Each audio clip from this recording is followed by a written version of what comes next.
Ma décision de détruire l'autorité noire à Saint-Domingue n'est pas tant pour des considérations de commerce et d'argent, mais plutôt à cause de la nécessité de bloquer à jamais la marche des Noirs dans le monde. Parole de Napoléon Bonaparte.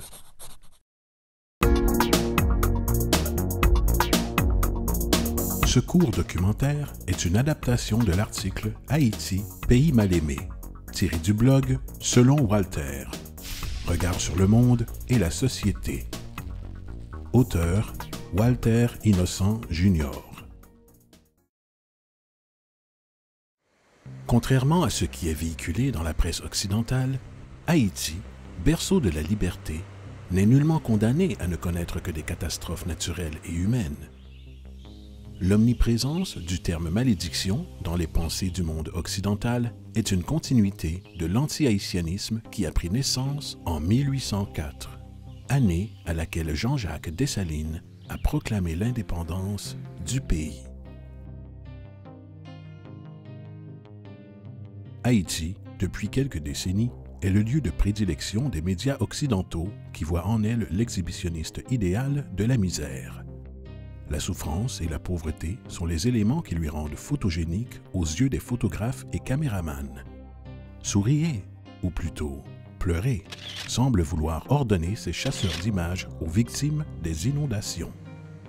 Fatalité, terre martyre et châtiment sont les mots les plus souvent utilisés pour décrire les images horrifiantes qui à la fois tourmentent et réconfortent les téléspectateurs réjouis d'être des citoyens du dit premier monde. C'est un voyeurisme de la misère dans le confort de l'Occident.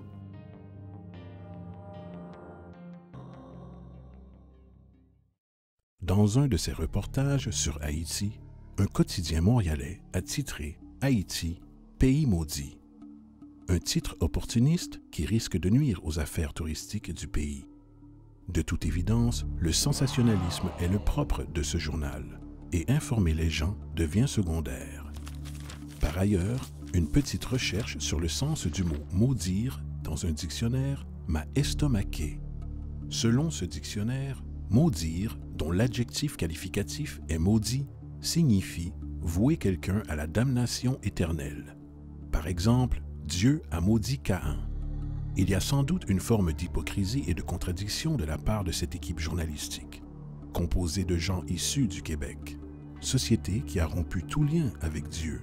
Donc, Dieu pardonne l'anticléricalisme d'une société, mais en punit une autre pour son vaudouisme, c'est-à-dire que le Québec est sauf et qu'Haïti est damné.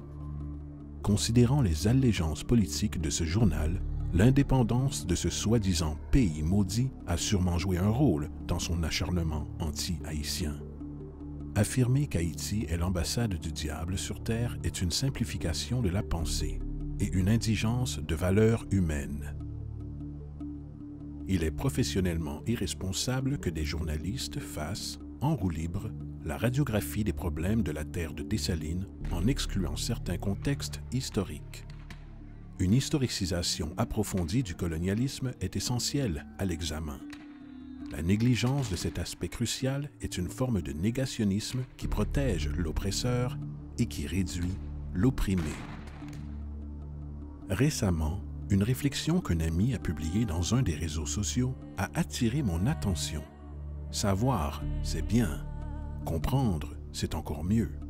Comprenez-vous ce que vous savez? A-t-il écrit. Or, a-t-on vraiment une compréhension du vécu haïtien? Connaissons-nous à fond Haïti, première république noire? Parfois, pour mieux comprendre la douleur de quelqu'un, on se met à sa place. Je vous propose donc d'analyser un scénario dans lequel le Québec aurait dit oui. Vive le Québec libre! Oui à sa séparation du Canada et qu'il devait verser 30 milliards de dollars à celui-ci, subissant en même temps un embargo économique des puissances mondiales, incluant un bullying de l'oncle Sam, occupation militaire, vol de réserves d'or du pays et ingérence permanente dans les affaires québécoises. Parions que dans de telles circonstances, la tempête de verglas de 1998 qui a nécessité la présence de l'armée canadienne, aurait fait beaucoup plus de ravages dans la belle province. Assurément, les hivers du nouveau pays indépendant seraient désastreux. Le cafouillage, survenu sur l'autoroute 13 lors de la dernière tempête de 2017, en est la preuve. Cette mise en scène, version québécoise, est en réalité le drame haïtien, dont la France, les États-Unis et l'Angleterre en sont les auteurs. Un film noir qui est encore à l'affiche dans l'indifférence générale.